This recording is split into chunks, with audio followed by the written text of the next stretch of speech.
Plumbing and Heating Profit Maximizer Masterclass. So if you're on this call, if you're watching this video, you probably run or have something to do with a plumbing and heating business in the UK.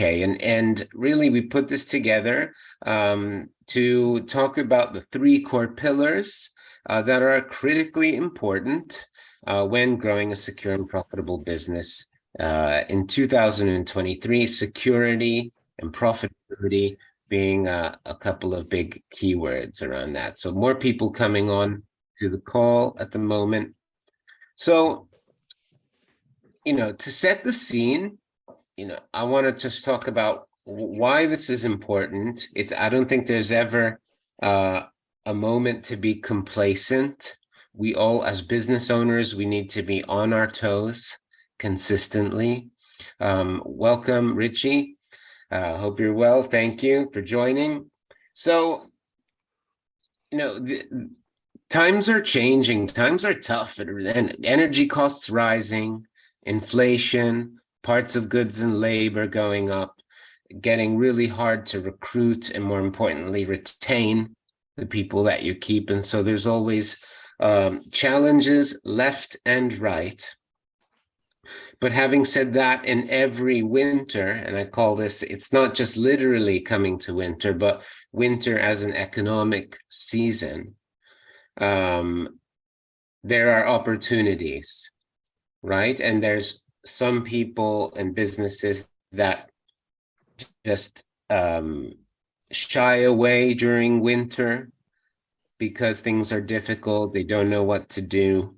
They don't necessarily plan ahead, and they wait for things to pass. And then other businesses who are actually can really capitalize on some of the opportunities there are. I mean, especially when it comes to marketing, actually standing out is not that difficult in an industry where most businesses don't stand out, right?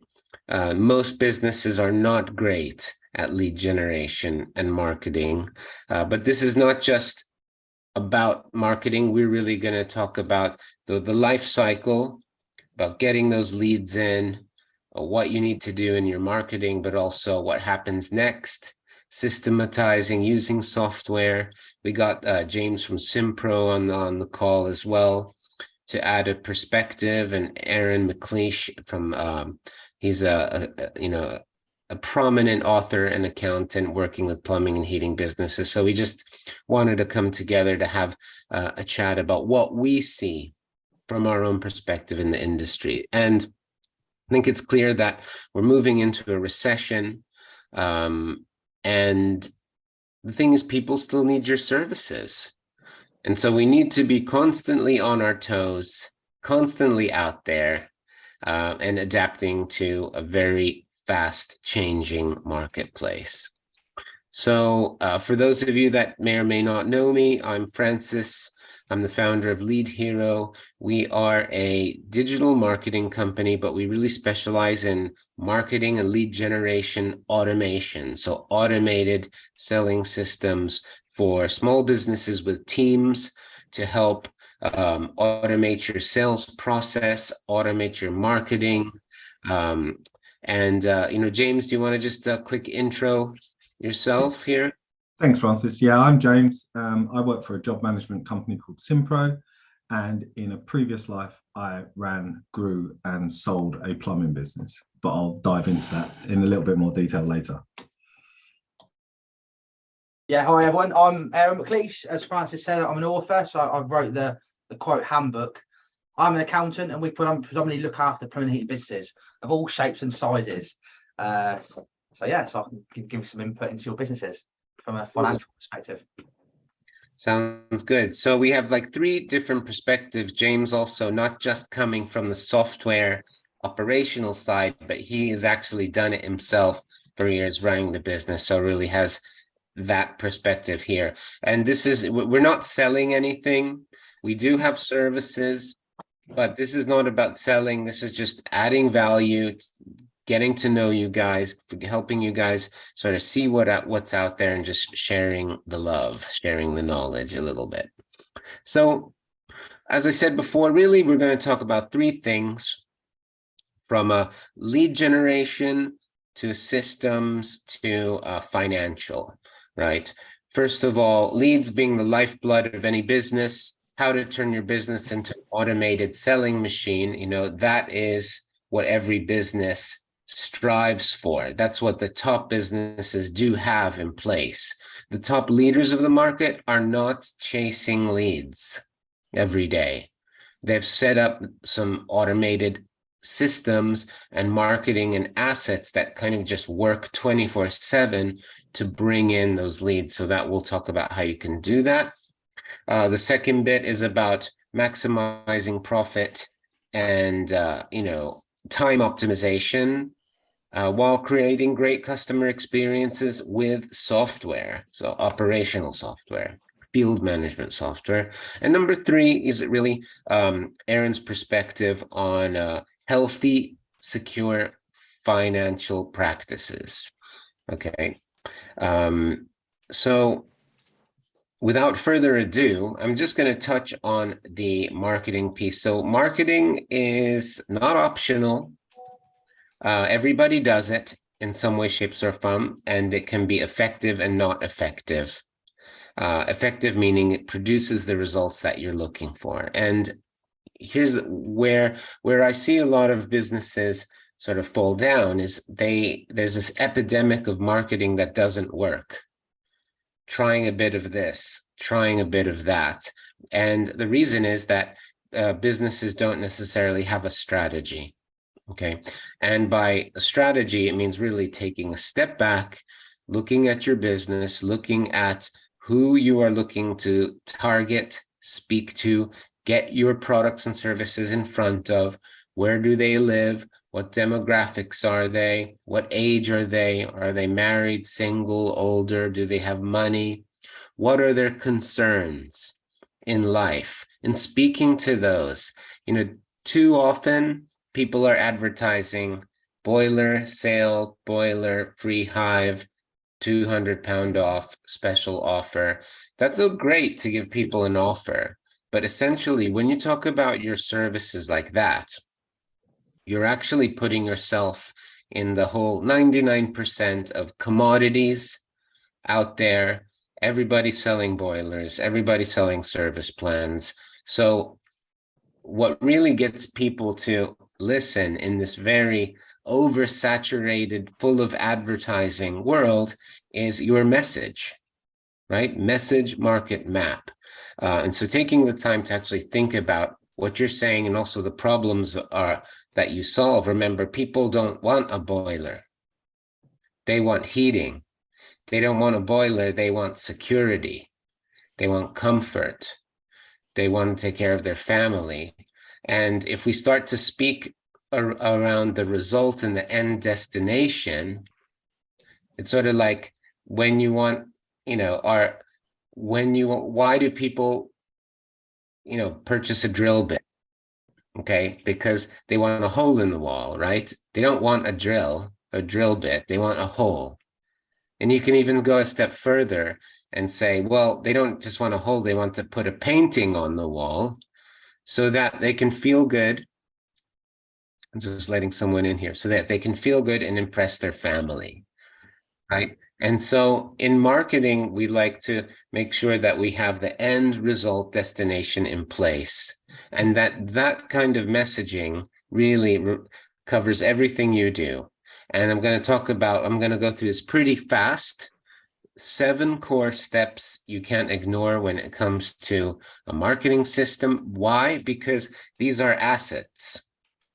And what you want to be thinking about when it comes to market is what assets can I put in place so they're working for me and my marketing is working for me all the time, even on weekends and in the middle of the night. So just want to, let's see. Yeah, Aisha, welcome to the call. So first of all, your website should build trust and help the customer make a buying decision. People very often ignore their website. It's kind of like the last thing they do, right? But remember, there was a day when the industry was not so competitive. 10, 20, 30 years ago, you could just get by with bog standard stuff. But, people make a buying decision in an instance, right? And having a website that converts well with prominent calls to action, good authentic photos that positions you as an authority and builds trust is part of this system. Having a content platform where you can communicate outward, right? Now, this could be different for every business. It could be social media or LinkedIn, could be your website blog, but it could also be, offline advertising or editorials or sponsorships, just a way to put your contact in front of people, your content in front of people constantly. Search engine SEO, search engine optimization, SEO, it can't be ignored. It is a bit of a dark art. People are very confused about SEO because it's very difficult to achieve. You can't stop it if you start it. And it is just one of those investments that, unfortunately, for many small businesses, just needs to be always on. You can do a little bit or a lot, and results are never guaranteed because sometimes you can rank, and then what happens in a month or two, maybe you stop ranking for that keyword and it's your competitor overtakes you. So SEO is a little bit of a race, but you can't ignore that the top leading businesses are actually investing in SEO, and that's why it's so difficult. But fortunately, especially for local businesses, it is possible, especially with Google My Business, which is now called Google Business Profile. It's not GMB anymore, it's GBP. So I need to get used to saying it's GBP, the Google Business page. You can optimize that to get very quick results, okay, through citations and link building, and also having a fresh optimized GMB. Now, I could do a whole training just on GMB optimization, but it's important. Why? Because Google wants to put the most relevant, accurate information in front of people searching, right? And if you've got that and you're that business, it will put you first. A lot of businesses just kind of ignore their Google Business Profile, right? It's actually quite important, and I'll touch on that a little bit later. So social media management, something that takes a bit of time. A lot of businesses don't like to do because you need to post regularly, but there's something called social signals. So it all contributes to your SEO. Search engines see your posts. And also, it's a cool thing, especially in your local community, where you can really raise awareness of the human element of your business. People get to know, like, and trust you as a business. If you're likable and you're trustworthy, people want to buy from you. And if you put your business in the right place at the right time, you just you position yourself as the first choice when people are ready. Number 5, reputation management. Really, this is probably the number one most important thing that you could probably do. Google reviews in particular, more so than Trustpilot, Check a Trade, or anything like that. Though I would say those are good. Those are fantastic if you've got them. But focusing on your Google reviews and building them up and responding to reviews is one of the best things that you can do for local SEO. And also to bring in more leads without actually having to invest more money in ads, right? Because, unfortunately, like it or not, Amazon changed the way people buy. And people expect those reviews. They expect, and even if you've got 100, if you've got a competitor that's got 200, 300, who is the buyer going to go to most likely? So having a system an automated way that is actually part of your business DNA to request reviews, nurture those reviews, come back to customers that didn't leave a review, and just having review part of your marketing strategy is very, very important. It is marketing, but it actually, yeah, I would say it is a new form of marketing, just as you would look at PPC or SEO or anything like that, that review and reputation management. Email marketing, obviously, we're in the business of developing long-term relationships with customers and clients. You want to build a list. You want to keep that list, nurture the list, because one day you might not be selling boilers anymore. You might be selling heat pumps or renewables or anything else. You want to keep a relationship with those clients. So having the, once you've earned their trust, you have opportunities to cross-sell, downsell, upsell, but just stay top of mind. They can refer you. You want to have a relationship with those people. Doesn't mean you need to email them every other day with sales spam, but keep your list, do your email marketing. Is still a really great way to stay top of mind.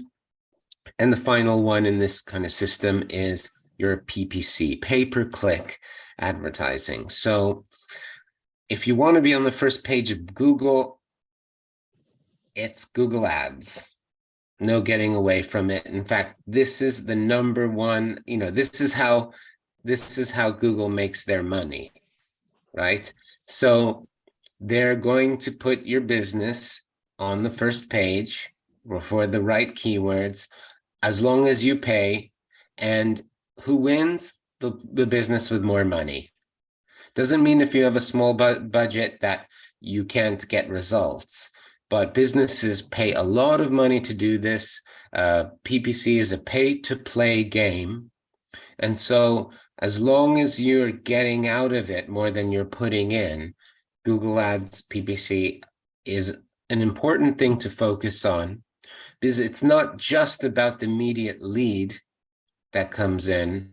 It's also about brand awareness. You can target your competitors. You can target different locations, different keywords. It's about keeping your business up there always on Google, and you pay to do that. So I wanted everybody to see this as a holistic, comprehensive way of looking at marketing, because if you just focus on one thing, you're going to really miss out the bigger picture of everything that else. Like, we want to grow a secure and profitable business for the long term. So these are really the things to focus on in terms of assets as well. And then also, I'm not going to go into this, I don't have much time, but content. We're a big proponent of creating sort of content assets for your business: brochures, videos, checklists, reports, guides, how-to. Those are all assets that live forever, evergreen, and you can incorporate them into your marketing. So for example, if I come to your website and there's a lead magnet, and I take that lead magnet, I'm now in your email sequence, and I'm in market for a boiler, for example, and I'm really not sure. I'm not sure I have the money. I need more information. So I'm not ready to buy yet.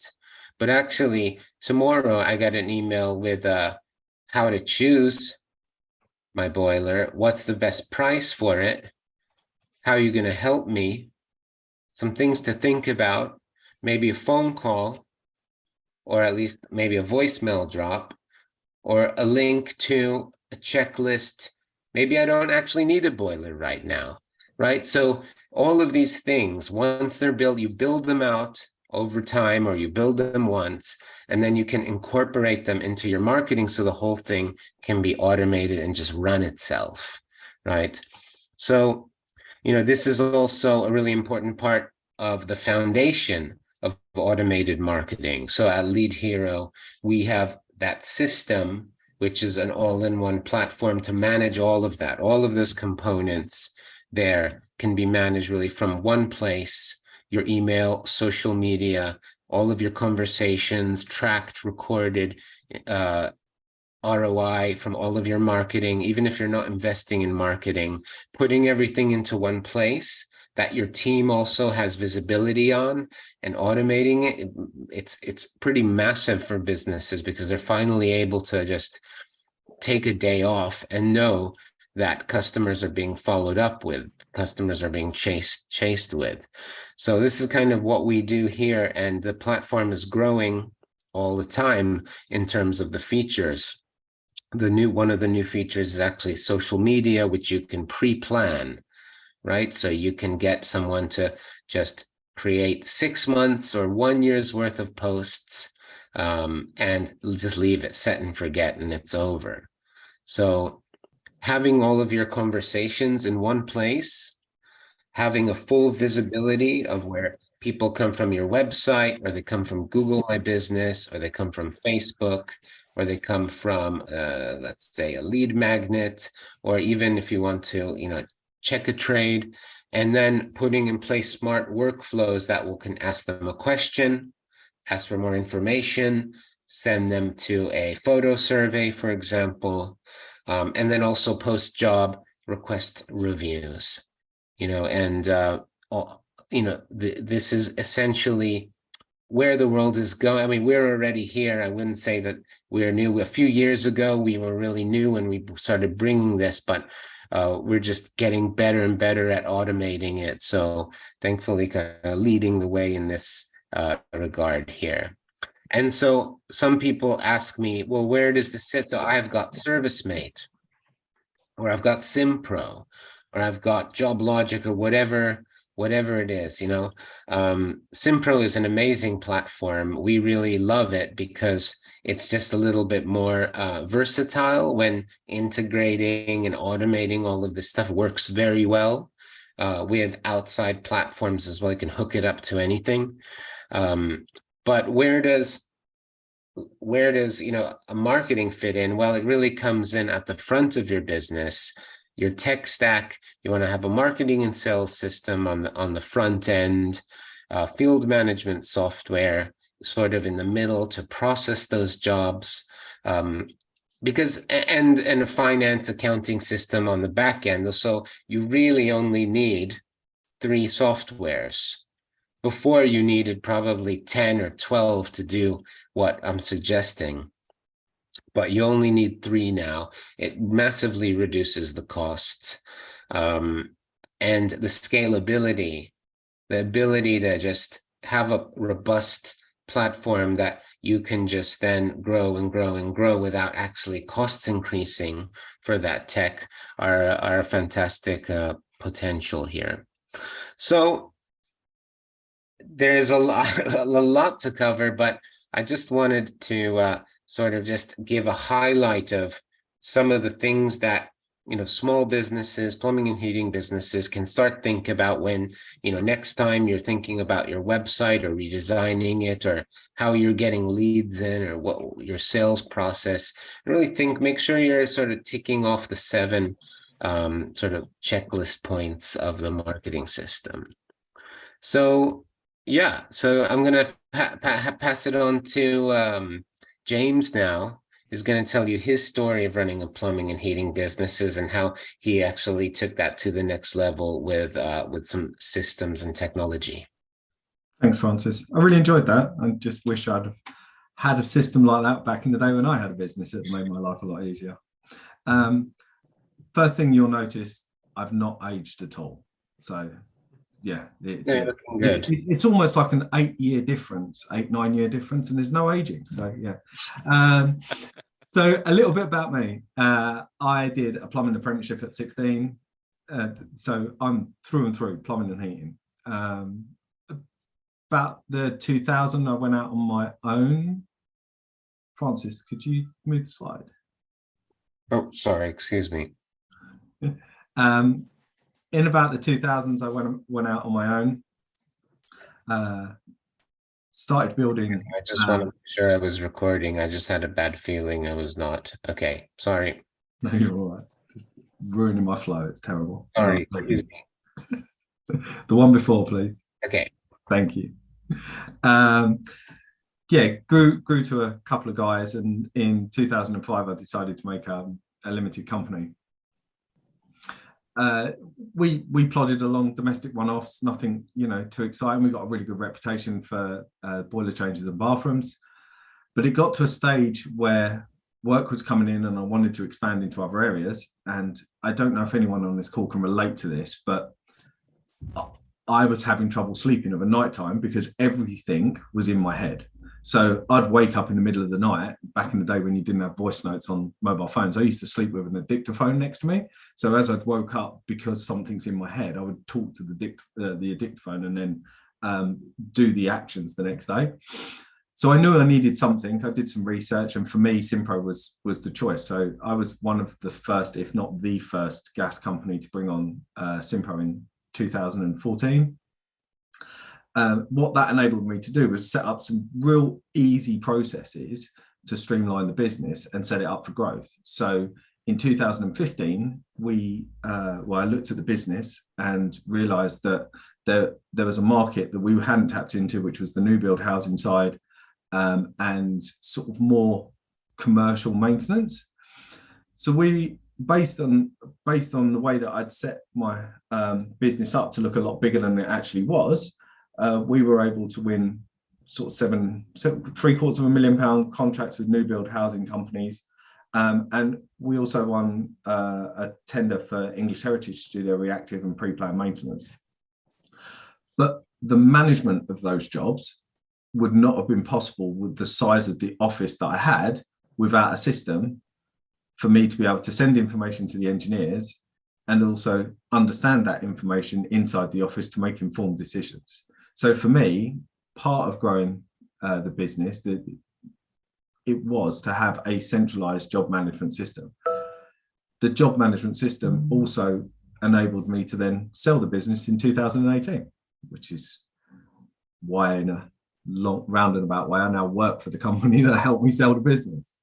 Could you go on to the next slide, please, Francis? So what is a job management system or a field management system? It gives you the ability to visualize your business in one place.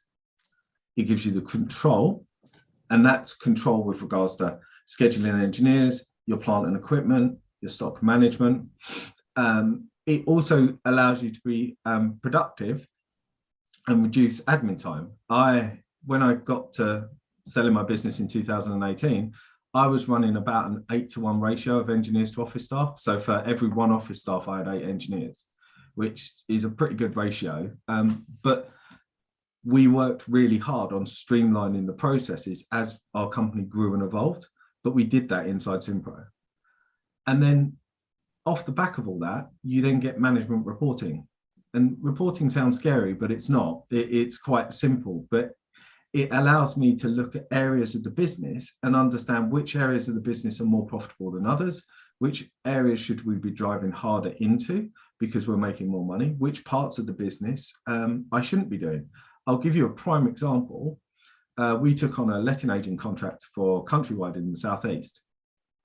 And after 6 months, about 6 months, we reviewed the contract, and it was showing that we were losing money because obviously we were doing the CP12s at a quite reduced rate because of the numbers.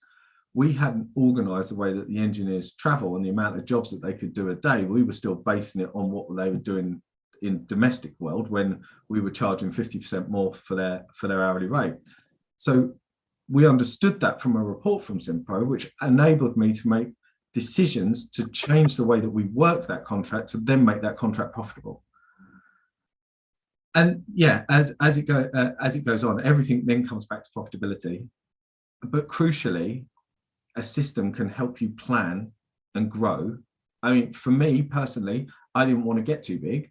I got to a certain size where I was comfortable, and that's why I sold the business. But the growth that you're able to do with a system, because you understand where the money's coming from, how best to buy your materials, what engineers are working well or not, what engineers are not working well, allows you to make those decisions to grow the business in a way that suits you. Next slide, please. Crucially, having everything in one place, so the office license, which is on the left-hand side, having everything in one place and then being able to send the relevant information to your engineers on site with live updates was crucial. So if things change, contracts change, we could send that information to the engineers. Then the engineers on site were could fill out any tailored forms that I wanted them to complete, sort of daily task sheets, CP12 certification. They could take photos from site, and all that the information, once they completed the job, was automatically sent back to the office. So we could automate the invoicing process.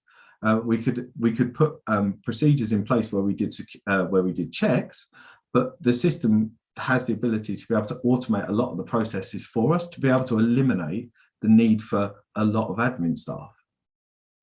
It allows me to sort of also empower my engineers to upsell. It's probably a dirty word, upsell, but while they're on site, it's to help and advise customers that they might need other things, and they can quote there and then on site using the mobile app. Next slide for me, please. All that information is useless if you can't report on it. And for me, the thing that I lived out of was scheduled reports inside Simpro. So, for example, I was a little bit sad. On a Friday afternoon, I'd have Simpro scheduled certain reports to me so that I knew what I was walking into on a Monday morning. So for me, it was a job status report. So I could see where all my jobs were from the previous week. So I know which ones were falling behind or working well for the following week. How well my engineers had done on the previous week. And was there any issues or training that was required for the following week? What invoices that we'd done that we hadn't, what jobs had we done that we hadn't invoiced? And the biggest one for me, because 63% of my outgoings was on materials. So for me, understanding how to buy better from my suppliers was crucial. So I used to have a price discrepancy report sent to me every Sunday afternoon, so I could review what the suppliers had charged me against what the system, Simpro's catalog, had sent out to the supplier. So straight away, I can see whether or not I need to be raising credit notes or talking to suppliers in the following week. Next slide for me. Thank you. Reports also come in different forms. It took me a while to understand reports and digest reports and really get meaningful information from them, because I didn't really know what I was looking at. And I found, to begin with, dashboards really handy. So I set up dashboards inside Simpro that allowed me to, just as a snapshot, see certain elements of the business, how it was doing and how it wasn't doing. And these dashboards for me evolved into a sort of team office dashboard that we just had on a big screen in the office. So all of the key metrics that we looked at as the business were on a dashboard, so we could continuously analyze and look at how well the business is doing on a day-to-day basis. Last one for me, please. So what does this mean? What does investing in a job management system actually give you? Well, for me, it gave me the ability to win contracts that I really shouldn't have been winning at that particular point in time, because I had my processes and systems in place which made me look larger than I actually was. It enabled me to look at the business in the way I wanted to look at the business, not just from a financial point of view, which is really important, and Aaron's going to get onto that in a minute. But for me, it was about what jobs are more profitable than others. How much money do I actually make on a service job? How much money am I making with project jobs? That then led for me to be able to increase the profitability in certain areas. Obviously, you save time and money. With an 8-to-1 ratio of engineers to office staff, the proof's in the pudding. I could save money on not employing admin staff because we as a team had invested in this piece of software. And then effectively, I ran a more efficient business. My final piece of advice, because I get asked this quite a lot, when's the right time to start looking at job management systems and implementing it? For me, if the business is in your head and you're having trouble sleeping, that's your time. Because I slept better when I had 35 engineers just before I sold it than when I did when I had 4 engineers, because I knew I had a system that I could rely on and everyone had a job role within that system. So things were happening. Well, no, I appreciate your time. Thank you very much. I'll pass you over to Aaron now. Hi everyone, I'm Aaron. So cheers for that introduction, everyone. So as you know, I'm an accountant and I look after plumbing and heating businesses predominantly. And by being an accountant, I see a lot of financial statements. So basically, a bookkeeper will do the day-to-day figures and then put them all together, maybe on some software like Xero or something like that.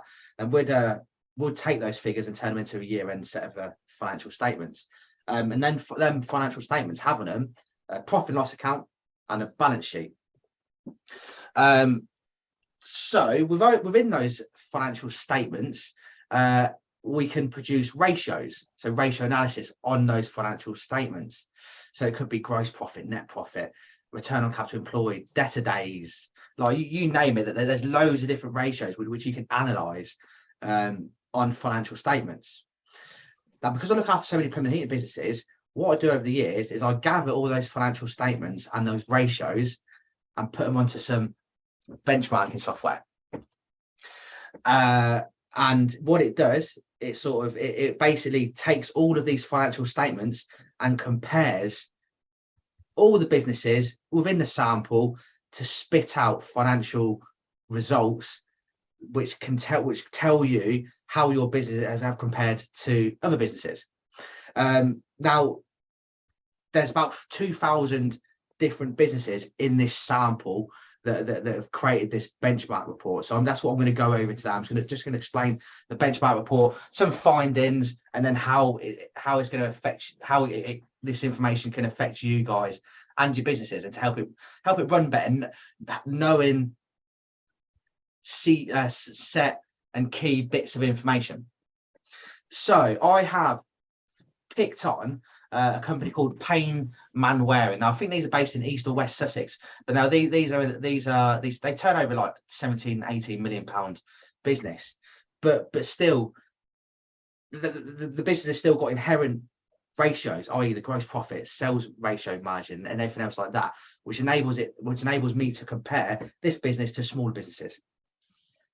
Now within this sample, there's all different businesses from all shapes and sizes, ranging from the one-man band one-man band in his van, right up to 18 million pound or higher businesses, like within the plumbing and heating sector, if you like. Hopefully that all makes sense.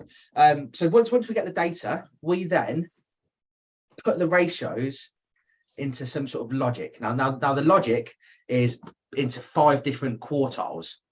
We've got the worst quartile, where they will sit in the lower 20% of that performing ratio. Then we go up to another 20%. Then we've got the medium range, then the upper quartile, then we've got the best range. So hopefully that all like makes sense. But I'm going to put it into reality now.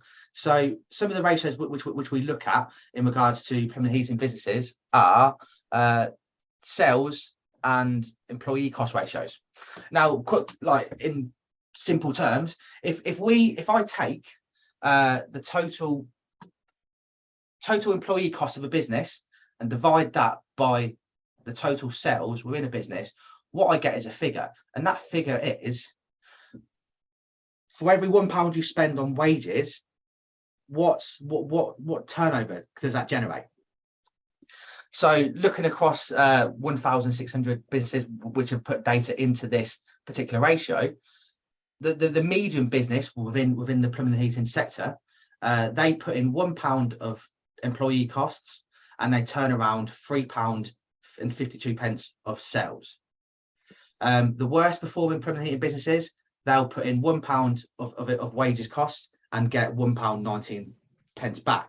Now the best performing plumbing and heating businesses will put in £1 of employee costs and then get just shy of £40 back. But in presenting this data to you, I sort of need to bring a bit of sense to it as well.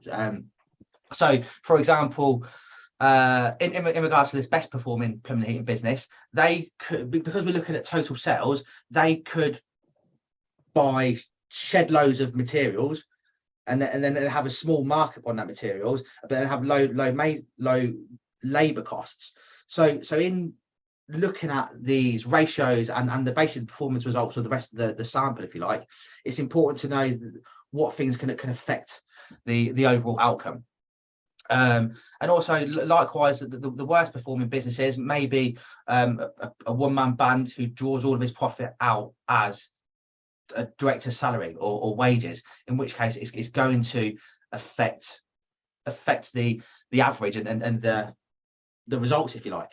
So when looking at sales per pound of employee costs, I'd always look at the middle ratio, and you sort of want to be within about this range, which sort of like makes sense, if you like. If you've got an engineer who's costing who's 30-40 grand a year, that engineer should be getting you, how much should be getting you? Like about 90 grand, like 100 grand, 120 grand, that sort of figure. So you can sort of like sense check it and relate it to your business. So moving on, we've got average employee costs. So the average employee cost we've got is first of all, how to calculate the ratio. We basically take the total employee cost within a business and then divide that by the number of employees, gives us this ratio. Now the middle figure within the plumbing and heating industry is just say 20 grand.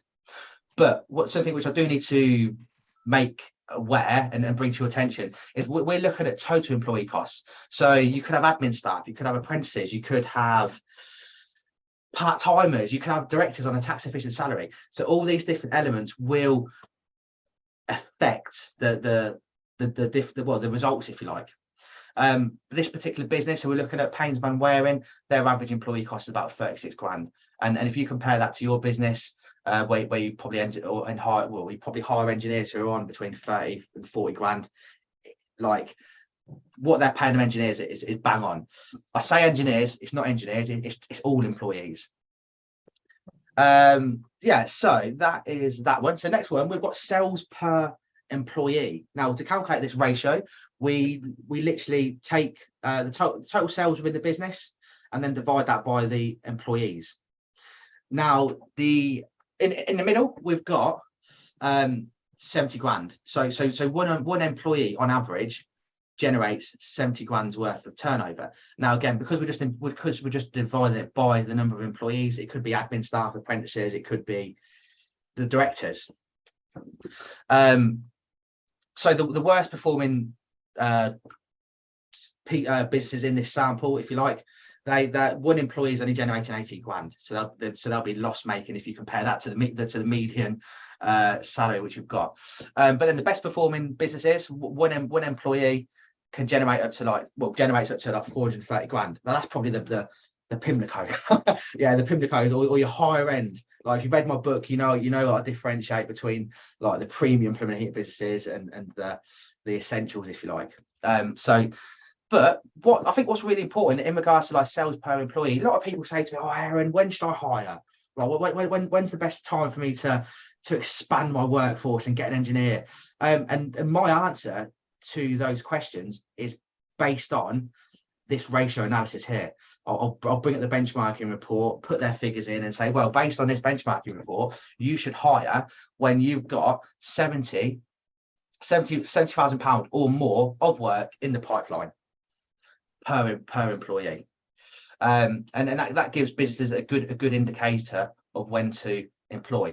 Now if you look at the average employee cost for an engineer is probably going to sit around here. So yeah, so it's going to be about 36,000 pounds. So basically you want to like double their salary in turnover at least. If it's less than that, don't hire. Stick to subcontractors. Keep your wage bill fluid.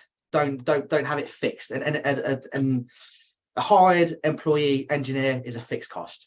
So until you've got like a good 70 or more, or even over 100 grand worth of work in the pipeline, or new contracts, or an advertising campaign where they're guaranteed we're going to generate X amount of new revenue into your business, stick to subcontractors, keep it fluid. Right, moving on, we have got profit per employee. Now, to calculate this ratio, it's simply we take the net profit of the business and divide that by the number of employees. Now, on average, one employee within a plumbing and heating business generates that business profit of 6,500 quid. Now, you might look at some competitors and think, God, they've got like 10 vans, look at them, they're smashing it. In reality, they're not. The reality of the situation is, if they've got 10 engineers, that they're literally making £6,500 profit per engineer. Now, the worst performing businesses are making a loss. But again, just to put some, I don't know, reality to these figures, if you like, like the worst performing businesses could be starting off, in which case they've got a lot of sunk costs. They've got a lot of cost to get them started, but they still go into the sample. We've got the best performing businesses who make a good £64,000 worth of profit per employee. But again, to put a bit of reality to this ratio, this could be a one-man band who's got who's therefore one person. So all the profit that one person generates is divided by one, i.e. that one person. So just to bring a bit of sense into the ratios. But on average, you want to be looking at this sort of range here in regards to the profit per employees. So anything from up to 1,700 quid to well more. Sorry. Let me rephrase that. When it comes to the profit you should be generating per employee, it needs to be £6,500 or more. Anything under that, you're underperforming. Yeah. So that is a snippet of the ratio analysis. Now in regards to the benchmarking report, we do look at other metrics of a business or other sectors, areas of a business, which are mainly the sales side of the business, the profit ratios, the employment ratios, which I've just gone through now. We also look at return on investment of the business and also some balance sheet ratios. But today I've just given you a snippet of the benchmarking report, and hopefully you've got some value out of that, so you can see where you are as a business. Now some key takeaways from what I've just said. The main point is when to hire. Keep your wage bill fluid and not fixed, i.e. use subcontractors until you've got a good 70 or more £1,000 worth of work in the pipeline. That could be deposits in, or it could be like a new contract with a letting agent or housing association, or just whatever. And also in regards to profit per employee, you want to be looking at around about £6,500 profit per employee, which only equates to about £500 per month on average. If it's more than that, happy days. If it's less than that, you're doing something wrong. You need to reassess your business. Yeah, so that's me. Now I can produce these benchmark reports for any businesses. I do need some certain information from you, but if you have interest in it, you can just email info@togetherwecount, and I'm doing a special offer today. Instead of this report being £250, it's £100 plus the VAT. Yeah, so that's my input for today.